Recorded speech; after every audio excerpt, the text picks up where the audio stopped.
শ্রী শ্রী রামকৃষ্ণদেব ও সারদা দেবীর মায়ের কথা আমরা সকলেই জানি। তাদের জন্ম, তাদের ভিটে বাড়ি রয়েছে কামারপুকুরে। পুরনোকে নতুন ভাবে তুলে ধরবো তোমাদের সামনে। ঘুরে বেড়াবো কামারপুকুর অলিগলিতে। সাথে থাকবে এক মজাদার গ্রাম্য প্রাকৃতিক পরিবেশের ছোঁয়ায় গড়ে ওঠা এক নতুন রিসর্ট। দুপুরে রাজকীয় খাওয়া দাওয়া, রুম না বুক করে একদিনের সবকিছু প্যাকেজ কিভাবে কমপ্লিট করবে জানতে হলে দেখতে হবে আজ আমার এই ভিডিওটা। তবে চলো আজকে আমরা গল্প শুরু করব কামারপুকুরের। তো নতুন অভিজ্ঞতা, নতুন জার্নি, এমনটা হতেই পারে, কিছু করার নেই, কারণ আমার এটা প্রথম নতুন জার্নি। সকাল সকাল বেরিয়ে গেছি বাড়ি থেকে, আর আমি এখন চলে এসেছি তারকেশ্বর। সমুদ্রপথ থেকে প্রথমে ট্রেন ধরে চলে এসেছিলাম ব্যান্ডেল, আর ব্যান্ডেল থেকে শেওড়াফুলি লোকাল ধরে চলে গেছিলাম শেওড়াফুলি। শেওড়াফুলি থেকে শেওড়াফুলি তারকেশ্বর লোকাল ধরে চলে এসেছি তারকেশ্বর। আর এই তারকেশ্বর থেকে 11টা 22-এ গোঘাট লোকাল, সেই লোকাল ধরে চলে যাবো গোঘাট। গোঘাট থেকে হবে আমাদের ফাইনাল জার্নি। কারো পৌষ মাস, আবার কারো সর্বনাশ। আরামবাগ স্টেশনে নেমে প্ল্যাটফর্মের অ্যানাউন্সমেন্ট শুনে একটা টাইম মন ভেঙে গেছিল। আনকমন ডেস্টিনেশন, আনকমন এক ট্যুর আজকে তোমাদের সঙ্গে শেয়ার করব। আরামবাগ নেমে দেখি গোঘাট যাওয়ার লোকাল ট্রেনটা আজকের জন্য ক্যান্সেল করা হয়েছে।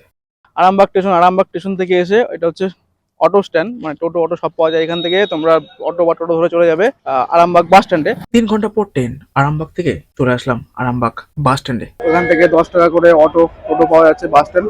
তো বাস স্ট্যান্ড চলে আসলাম। বাস স্ট্যান্ড থেকে ধরে নেবো এখন কামারপুকুর চলে যাব। তো কামারপুকুর থেকে টোটো পেয়ে যাবো ওখান থেকে। তো এখন বাসে করে চলে যাচ্ছে প্রথমে কামারপুকুর। 14 কিলোমিটার রাস্তা আছে, এখান থেকে যেতে কতক্ষণ লাগবে জানি না, আমারও first time.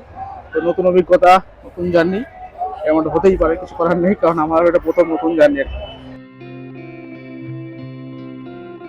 Arambagh bus stand থেকে, ওখান থেকে বাসে করে চলে এসেছি কামারপুকুর। অর্থাৎ কামারপুকুর চটি বলে এটাকে। আর এই কামারপুকুর থেকে এখন টোটো করে যাচ্ছি চন্দ্রামণি ইকো রিসোর্টে। তো এখান থেকে টোটো ভাড়া পার হেড 50 টাকা করে নেয়, দুজনের 100 টাকা। এখান থেকে 6 কিলোমিটার। অ্যাকচুয়ালি আমি এত ঘুরে আসলাম এই কারণে, কারণ আমার আগের ট্রেনটা ছিল না, মানে লেটে ছিল। আর পরের ট্রেনটা স্টেশনে আমাকে, আরামবাগ স্টেশনে আমাকে 1.5 ঘন্টার জন্য ট্রেনের জন্য বসে থাকতে হবে। ওই জন্য আমি ওখান থেকে বাস ধরে এরকম কেটে কেটে যাচ্ছি। তো যাওয়ার সময় যে রুটটা দেখাবো, মানে অ্যাকচুয়ালি এর নিয়ারেস্ট স্টেশন হচ্ছে গোঘাট। গোঘাট থেকে এটা খুব শর্টে হয়। গোঘাট থেকে এর দূরত্ব হচ্ছে 4-5 কিলোমিটার আর কি। তো আমি আসার সময় গোঘাট দিয়ে যাব, মানে যখন ফিরবো আর কি। তো এখন যাচ্ছি টোটো করে রিসোর্টে।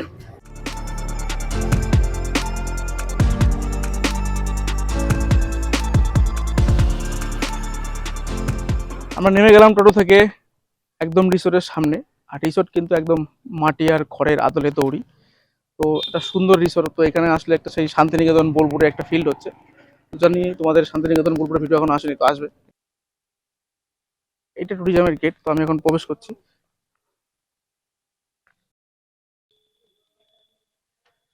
এরিয়াটা কিন্তু অনেকটাই বড়, এক এক করে সব ঘুরবো আস্তে আস্তে।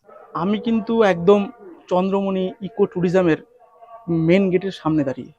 আর আমি এখন ঢুকে গেছি চন্দ্রমণি ইকো রিসোর্টের মধ্যে। আমি এখন তোমাদেরকে ঘুরে দেখাবো এই রিসোর্টটা। তবে একটা কথা বলে রাখি, এই রিসোর্টে কিন্তু রুম না বুক করেও তুমি লাঞ্চের প্যাকেজ নিয়েও এই রিসোর্টে ঘুরতে পারবে। তো সেটার কি রেট আছে আমি আস্তে আস্তে পরে আসবো। আগে এই রিসোর্টটা আমরা একটু সুন্দরভাবে ঘুরে দেখি, আর সেইটা তোমরা সয়েন্স স্ক্যানে অনুভব করতে থাকো।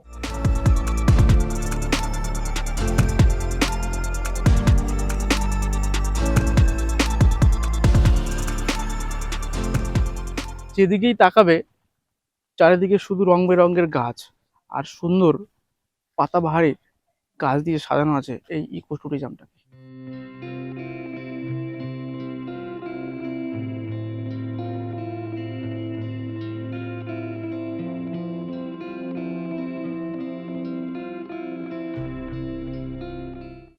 এখানে রয়েছে বোটের ব্যবস্থা। আর এই বোটে কিন্তু ঘুরতে গেলে পার হেড 20 টাকা করে লাগবে, মানে প্যাডেল বোট। মনের প্রিয়জন মানুষদের সঙ্গে পাশে বসিয়ে প্যাডেল বোট ঘুরে নিতে পারবে সুন্দর ভিউর মজা।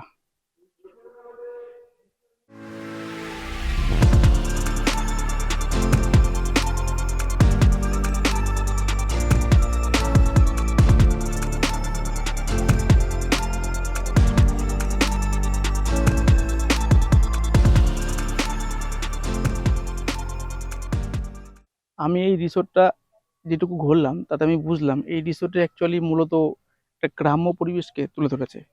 কারণ বাঁশের ডিজাইন করে সুন্দর লাইট লাগানো রয়েছে, রয়েছে খড়ের ছাউনি, আর বাঁশ দিয়ে বসার জায়গা করা রয়েছে। আর চারিদিকে রয়েছে রং বেরঙের ফুল গাছ আর গ্রামের একটা প্রাকৃতিকের প্রভাব কিন্তু এই রিসোর্টেও রয়েছে। আর রয়েছে এখানে প্যাডেল বোট, আর রয়েছে এখানে থাকার ব্যবস্থা, AC room plus non AC room, এবং যেটা সব থেকে ইন্টারেস্টিং ব্যাপার সেটা হচ্ছে মাটির ঘর এবং খড়ের ছাউনি, সেটাও দেখাবো আস্তে আস্তে। আগে আমরা রিসোর্টটা সুন্দর করে ঘুরি, তারপর আসবো রুম নিয়ে, বলবো কথা এখানে রুমের রেট প্রাইস কি আছে এক এক করে। কিন্তু ভিডিওটা স্কিপ না করে পুরোটা দেখতে থাকো। আর ভিডিওটা কেমন লাগছে অবশ্যই কমেন্ট বক্সে বলো।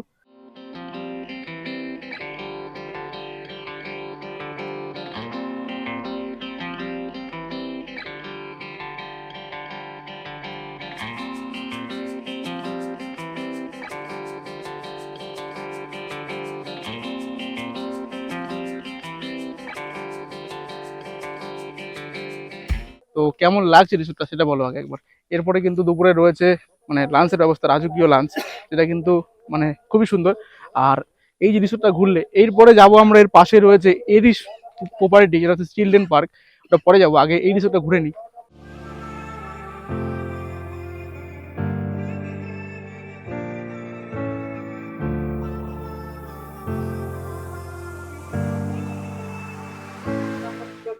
এইখানে একটা কাঠের সিঁড়ি আছে, তো তার আগে নিচে কিন্তু বসার জায়গা আছে, একবার দেখিয়ে দিই। এই যে নিচে বসার জায়গাটা রয়েছে সুন্দর, এই কাঠের বসার জায়গা, এখানে বসেও কিন্তু সব মানে একটু আড্ডা মারতে পারবে। এই যে আমরা এই সিঁড়িটা দিয়ে উঠবো আস্তে আস্তে, তো উপর থেকে দেখবো ভিউটা কেমন লাগে।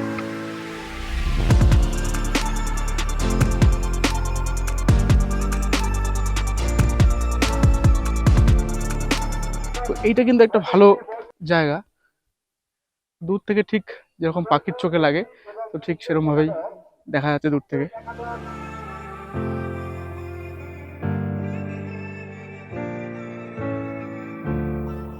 মানে ফোয়ারা চলে, এটা এটা এখন বন্ধ আছে, জানি না কখন চালাবে। আর ওই সাইডটা দেখতে পাচ্ছ, ওটা হচ্ছে কিচেন, ওটা ডাইনিং প্লেস, ওখানে সবার খাওয়া দাওয়ার ব্যবস্থা হবে। তো ওইটা ওখানে বসে দুপুরে লাঞ্চ করতে হবে। তো এখানে যত থাকার ব্যবস্থা সব এখানে এসে খেতে হবে। আর এইটা হচ্ছে কমন টয়লেট পায়খানা বাথরুম, দেখিয়ে দিই দূর থেকে। মানে যারা রুম নেবে না তাদের জন্য এটা, পুরুষ মহিলা দুটো আলাদা আলাদা কমন পায়খানা বাথরুম রয়েছে এখানে।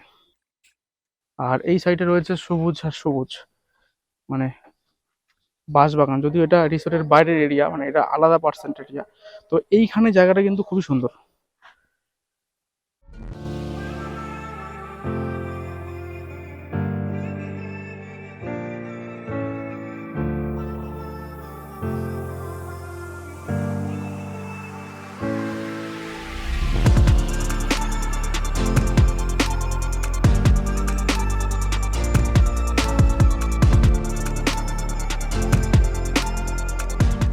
তোমাদেরকে দেখালাম ইকো ট্যুরিজমের ভিতরটা, এইবার দেখাবো মানে যে ডাইনিং প্লেস, মানে দূর থেকে দেখালাম, এবার ভিতরে গিয়ে ডাইনিং প্লেসটা দেখবো কিরকম বসার অবস্থা রয়েছে, সেখানে বসে আমরা খাওয়া দাওয়া করবো, তার আগে ডাইনিং প্লেসটা দেখবো।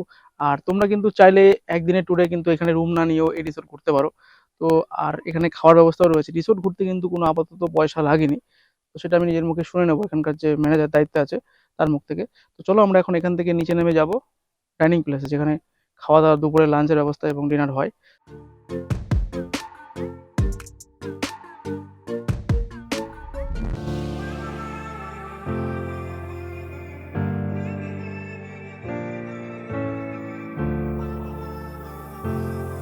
তো এখানে বসেই কিন্তু সবকিছু চলে, তো বসার ব্যবস্থাও কিন্তু খুবই ভালো, সুন্দর উপরে ফ্যান রয়েছে এবং সুন্দর ডিজাইনের চেয়ার রয়েছে। যে এটা হচ্ছে রান্নাঘর আর কি, মানে রিসোর্টের, এখানে রান্না হচ্ছে। আমি কিন্তু অলরেডি ফ্রেশ হয়ে বসে পড়েছি খাবার টেবিলে, মানে এখন খাবার সাজানোর কাজ চলছে। তো এখন একটু ফ্যান চলছে, এখানে ব্যবস্থা কিন্তু খুব সুন্দর, একদম পরিপাটি করে সাজানো আছে। আর কাঁচের টেবিল আছে, তো সেই টেবিলে এখন খাবার আসবে, খাবার দেবে সাজিয়ে, আর সেটাই আমরা খাবো। আর দেখাবো আজকের মেনু কি কি রয়েছে। টেবিলে চলে এসছে খাবার, তো প্রথমে রয়েছে এখানে একটা উস্তে দিয়ে আলু দিয়ে একটা ভাজা, বেগুন ভাজা, আলু পোস্ত, তারপরে লেবু, পেঁয়াজ, আর হচ্ছে লঙ্কা, আর সুন্দর সাজিয়ে দিয়েছে ভাত। আর রয়েছে এক বাটি চিকেন, রয়েছে একটা আলুর তরকারি, তারপরে ডাল, চাটনি, আর একটা প্লেটে দিয়েছে পাঁপড়। তো এইটা হচ্ছে আজকে দুপুরের আমাদের মানে লাঞ্চের মেনু। বসে গেছি এবার থালি নিয়ে, থালি তোমাদেরকে দেখিয়ে দিয়েছি। বিষয়টা হচ্ছে যে এখানে ঢুকে প্রথমেই মনে হয়েছিল একটা গ্রাম্য ছোঁয়া রয়েছে, আর রান্নাটাও কিন্তু সেই ঘরোয়া পরিবেশের মধ্যে হয়েছে। এবার খাবারটা খেয়ে দেখি যে সেই ঘরোয়া পরিমতো টেস্টটা আছে কিনা। তো চলো এখন খাওয়াটা শুরু করি। প্রথমে আমরা উস্তে শুকুর দিয়ে সুন্দরভাবে শুরু করবো, যেটা আমরা বাড়িতে খেয়ে থাকি, মানে ঘরোয়া রান্নার মতোই একদম মেনুটাও করেছে।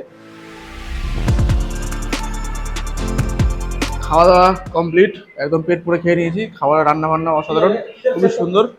ঠিক আছে, তো তোমরা এখানে আসো, একদম গ্রাম্য পরিবেশে এবং ঘরোয়া পরিবেশে রান্না বান্না করেছে। খাওয়া দাওয়া নিয়ে কোনো কম্প্রোমাইজ হবে না বস। তো চলো, খাওয়া দাওয়া কমপ্লিট।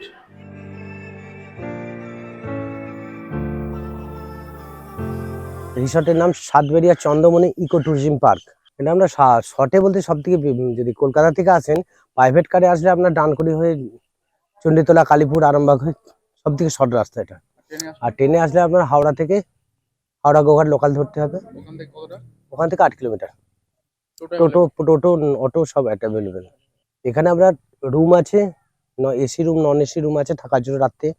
ঠিক আছে, আর আপনার বোর্ড আছে এখানে, 10 টাকা করে পার ডে নেওয়া হয়। খাওয়া দাওয়া সমস্ত কিছু ব্যবস্থা আছে। রুমের প্রাইস কি আছে? আপনার নন এসি 1000 টাকা, এসি 1500 টাকা, 24 ঘন্টা? 23 ঘন্টা। আর এখানে আপনাকে ইজিলি যে রুম পাবেন না, আগে থেকে বুকিং করতে হবে, করে আসতে হবে। বুকিং নাম্বারটা বলুন। 9609771357 এই নাম্বারে বুকিং করে আসতে হবে। এমনকি আপনারা যদি কেউ ডে ওয়াইটিং আসেন, রুম না নেন, এমনি ঘুরতে আসলেন, এখানে এমনি ঘোরার জন্য কোনো এন্ট্রি ফি নেই, এখন পর্যন্ত নেই, হয়তো ভবিষ্যতে হতে পারে। আপনার খাওয়া দাওয়া যদি করতে চান সেটাও আগাম জানাতে হবে, নাহলে এসে চাইলে পাবেন না। আপনার ভেজ থালি আছে 120 টাকা, চিকেন থালি আপনার 220 টাকা, মটন থালি 370 টাকা, ফিশ থালি 170 টাকা। সকালের টিফিন আপনার 60 টাকা, রুচি আর একদম পুরোটাই থালি সিস্টেম। টাইমটা আপনার সাধারণত আমরা মানে গ্রামের কাছাকাছি মানুষের জন্য 11টা, 7টা থেকে 11টা, আবার 4টে থেকে 7টা। কিন্তু ফাঁক থেকে কেউ আসলে তাদের জন্য অ্যালাউ করে দেওয়া হয়, কারণ অনেক দূর থেকে আসলে তারা তো ওই টাইমের মধ্যে নাও ঢুকতে পারে, সেটা খুলে দেওয়া হয়। দাদার মুখ থেকে শুনতে পারলে এই রিসোর্টের সম্বন্ধে অনেক কিছুই বলে দিল, সম্পূর্ণটাই কি ভাড়া আছে, কি খাবারের থালি আছে, সবকিছু বলে দিয়েছে। এখন আমরা যাব এই রিসোর্টের মাটির ঘর, মানে যেটা নন এসি, আর এসি ঘর সবই দেখবো। তো রুমের বারান্দাতেও কিন্তু টি টেবিল রয়েছে, এই যে চেয়ার রয়েছে, টি টেবিল রয়েছে বসার জন্য। এটা কিন্তু অ্যাকচুয়ালি মাটির কনসেপ্ট, কিন্তু দেওয়াল কিন্তু কংক্রিটের রয়েছে।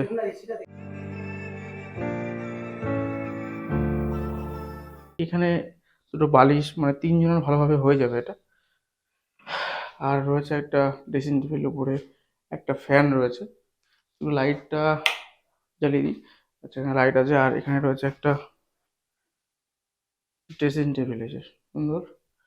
আর এটা হচ্ছে ওয়াশরুম। ওয়াশরুমের কিন্তু এই যে বেসিংটাও কিন্তু খুবই সুন্দর করেছে ডিজাইন। আর রয়েছে কোমোড প্যাটার্ন, শাওয়ার। তো পরিবারটি একদম ঠিক সাজানোই আছে। তো এই ছিল এই রিসোর্টের যে মাটির রুম। কারণ দূর থেকে দেখে উপরে কিন্তু খড়ের ছাউনি আর কি, এটা একদম অরিজিনাল। আর ভিতরে যে মাটির আমরা বলছি, ভিতরে কিন্তু দেওয়ালগুলো কিন্তু মাটির নয়, একদম কংক্রিটের দেওয়াল। আর এটা কিন্তু নন এসি বলেই চালায়, উপরে ফ্যান রয়েছে, লাইট আছে, তো খুবই সুন্দর। তো এইবার আসি আমরা এসি রুমে, যে রুমটা এখন দেখবো। কিন্তু সুন্দর রুম, উপরে এসি আছে, লাইট আছে, ফ্যান আছে। এখানে আছে একটা জানলা, আর আছে একটা আলমারি যেখানে তুমি জিনিসপত্র রাখতে পারবে। আর আছে এই যে বেড, এখানে 3 জন, 2 জন অ্যালাউ, কোনো সমস্যা নেই। রুমের ডেকোরেশনও খুব সুন্দর। আর আর একটা রয়েছে ড্রেসিং টেবিল, ঠিক আছে। আর আমরা যাবো হচ্ছে ওয়াশরুম। বাথরুমটা হচ্ছে কোমোড প্যাটার্ন। আর এখানে ওই শাওয়ার রয়েছে, রয়েছে বেসিন। রুম একদম সাজানোই আছে ঠিকঠাক। তোমাদেরকে ঘুরিয়ে দেখালাম এই ট্যুরিজমের রুমগুলো, মানে যেখানে ছিল মাটির রুম, তারপরে দেখালাম কংক্রিটে যেটা এসি রুম। আর রুমের ভাড়া তো দাদা তখন বলেই দিয়েছে, এবং ডিসক্রিপশনে আমি নাম্বার, ভাড়া, টোটাল ডিটেলস আমি দিয়ে দিয়েছি, একবার চেক করে নেবে। এবার ওই পাশে রয়েছে একটা চিলড্রেন পার্ক, তো সেটা এখন যাব আমরা।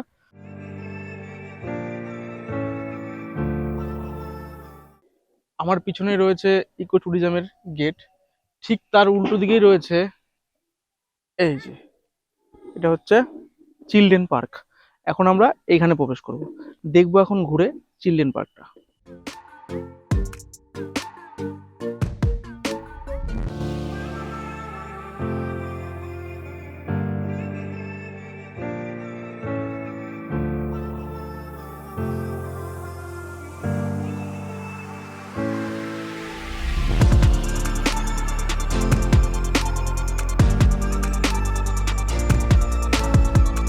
চিলড্রেন পার্ক আর রিসোর্টকে বাই বাই জানিয়ে আমরা এগিয়ে চলেছি কামারপুকুরের সাইট সিনের উদ্দেশ্যে, যেখানে রয়েছে শ্রী রামকৃষ্ণদেবের জন্মভিটে, রয়েছে সারদা দেবীর মায়ের বাড়ি, আরো ছোটখাটো অনেক স্পট। নিজের চোখকে যদি বিশ্বাস করো তাহলে অবশ্যই কামারপুকুর একদিনের জন্য এসে ঘুরে যেতে পারো। ম্যাক্সিমাম স্পটেই কিন্তু কোনো ভিডিওগ্রাফি ফটোগ্রাফি অ্যালাউ নেই। সেই ভয়ে যদি তোমরা ভাবো আমরা যাব না, তাহলে কিন্তু কামারপুকুরের অনেক কিছু মিস করে যাবে। আমরা এখন একটা বুক করে নিচ্ছি টোটো, যে টোটো ভাড়া নিচ্ছে সাইট সিনের জন্য 300 টাকা, যেটা আমাদেরকে সাইট সিন করিয়ে আমাদেরকে নামিয়ে দেবে গোহাট স্টেশনে, আর আমরা সেই ট্রেন থেকে চলে যাব বাড়ি। কিন্তু তার আগে একটা কথা হচ্ছে, সেখান থেকে কিন্তু টোটো ভাড়া অনেক চাইবে, তোমাদেরকে বার্গেনিং করে নিতে হবে। অর্থাৎ তোমরা যদি ট্রেনে আসো, সেখান থেকে যে টোটো করে এই রিসোর্টে আসবে তার সঙ্গে কথা বলে নেবে। আমিও তার সঙ্গে কথা বলে নিয়েছিলাম, তো সে 350 টাকা চেয়েছিল, আমি 300 টাকায় রাজি করিয়ে এখন যাব সাইট সিনে। আমরা এখন প্রথম যাব দ্রেগ্রাম, রামকৃষ্ণর বাবার ভিটে বাড়ি। তো সেটা এখন দেখবো প্রথমে। তো টোটো উঠে পড়েছি, প্রথম সাইড সিন ওটা হতে চলেছে। ওটা কিন্তু আমাদের রিসোর্ট থেকে বেশি দূর না, কাছাকাছির মধ্যেই।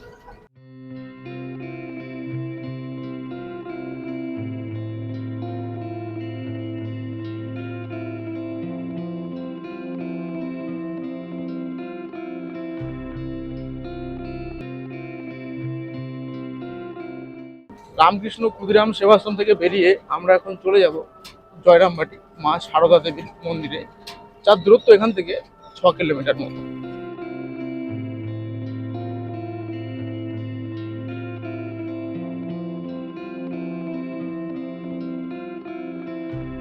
মায়ের বাড়ি থেকে বেরিয়ে আমরা রওনা দিয়ে দিলাম, যাবো বলে রামকৃষ্ণ বাবার বাড়ি। একটা স্পট থেকে আরেকটা স্পটসের ডিস্টেন্স কিছুটা, তার মধ্যে কিন্তু প্রাকৃতিকের অনেক ছোঁয়া তোমরা পাবে। যেহেতু কামারপুকুরটা বাঁকুড়া লাগোয়া, লাল মাটির দেশ বললেই বেশি ভালো হয়। রয়েছে আদিবাসীদের বাস, পুরনো গ্রাম, এক প্রাকৃতিক মোহময় দৃশ্য। দেখতে দেখতে আমরা পৌঁছে গেলাম শ্রী রামকৃষ্ণদেবের জন্মভিটেতে।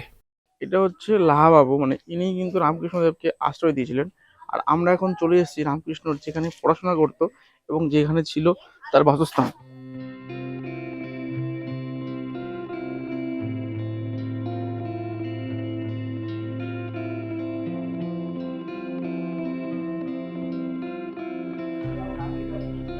হ্যাঁ, আমরা ঢুকে গেছি কিন্তু সেখানে রামকৃষ্ণদেব পড়াশোনা করতো সেই স্থানে।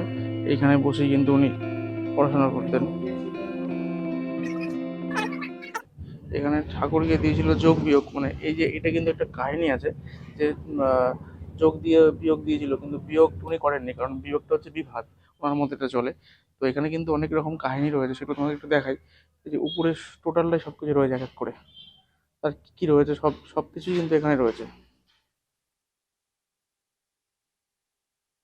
তো এইটা এখন আস্তে আস্তে কিন্তু ধ্বংসস্তূপে পরিণত হচ্ছে, কারণ যত দিন যাবে তত এটা হয়তো ধসে ধসে পড়বে। যত্ন অযত্নের ব্যাপার রয়েছে এখানে, এটা বহুত পুরনো। এটা গোপেশ্বর শিব মন্দির, এর পিছনেও একটা রয়েছে ছোট্ট কাহিনী, সেটাও একটু শুনে নাও। সারদা দেবী এখানে চান করতেন বলে, আর সেইখান থেকে এই পুকুরের নাম হয়েছে কামার পুকুর। ঠিক মন্দিরের পিছনটাই রয়েছে।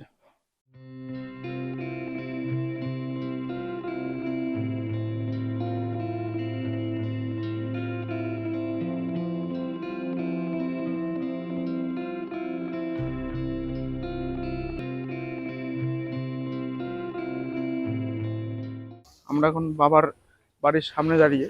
এটা হচ্ছে মেন গেট, গেট দিয়ে ঢুকলে ভিতরে ক্যামেরা করতে দেবে কিনা জানি না, তো আগে শুনে নিই।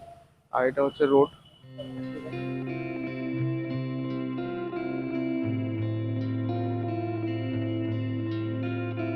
রামকৃষ্ণ পরমহংস দেবের বাড়ি থেকে বেরোলাম। বাড়ির ভিতরে কিন্তু কোনো ক্যামেরা অ্যালাউ নেই, যেটুকু দেখাতে পেরেছি ওটা গেটের বাইরে থেকে। আর রয়েছে একটা শিব মন্দির, ও এখানেও কিন্তু বাবার সেই বাসস্থান রয়েছে। মানে মায়ের বাড়ি থেকে বাবার বাড়িতে পরিষ্কার পরিচ্ছন্নতা আরও বেশি, এবং প্লাস এখানে বাবার বাড়িতে মানে ঘরগুলো খোলা দেখা যাচ্ছে, ওখানে কিন্তু ঘরগুলো সব বন্ধ করা। তো মন্দিরের ভিতরে তোমরা ঢুকে শান্তিপ্রিয় জায়গায় দেখতে পারো ভালোভাবে ঘুরে, কোনো সমস্যা নেই। কিন্তু বিষয়টা হচ্ছে তোমাদেরকে সেটা দেখাতে পারলাম না। তোমরা কলকাতা থেকে একদিনের জন্য আসতেই পারো কামারপুকুর রিসোর্ট কাম গ্রাম শহর সবকিছু ঘুরে নিতে। একটা জিনিস মাথায় রাখবে, সকাল সকাল বেরোলে কিন্তু সবকিছু সুন্দরভাবে দর্শন করে বাড়ি ফিরতে পারবে। 7টা 7-এর গোঘাট হাওড়া লোকালটা কিন্তু অবশ্যই তোমরা ধরবে। তারপরে রয়েছে 9টা 31-এ, ওই ট্রেন মিস করলে কিন্তু গোঘাট থেকে হাওড়া ফেরা খুব চাপ হয়ে যাবে। সকালেও প্রচুর ট্রেন রয়েছে হাওড়া থেকে গোঘাট আসার। আমি অনেকক্ষণ ধরে গোহাট গোহাট বলেছিলাম, কিন্তু অ্যাকচুয়ালি স্টেশনের নাম হচ্ছে গোহাট।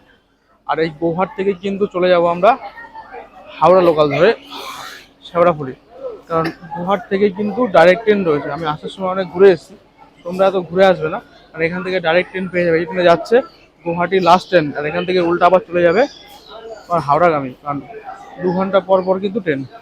তো আজ তোমাদেরকে ঘুরিয়ে দেখালাম গৌহাটের চন্দ্রবনী ইকো ট্যুরিজম। তার ভিতরে প্রোপাইটি কি কি অ্যাক্টিভিটি রয়েছে, রয়েছে মাটির রুম, কংক্রিটের রুম, এসি ও নন এসি সব কিছুই বলে দিয়েছি, এবং তার ডিটেলস ডিসক্রিপশনও দেওয়া আছে, দেখে নিও।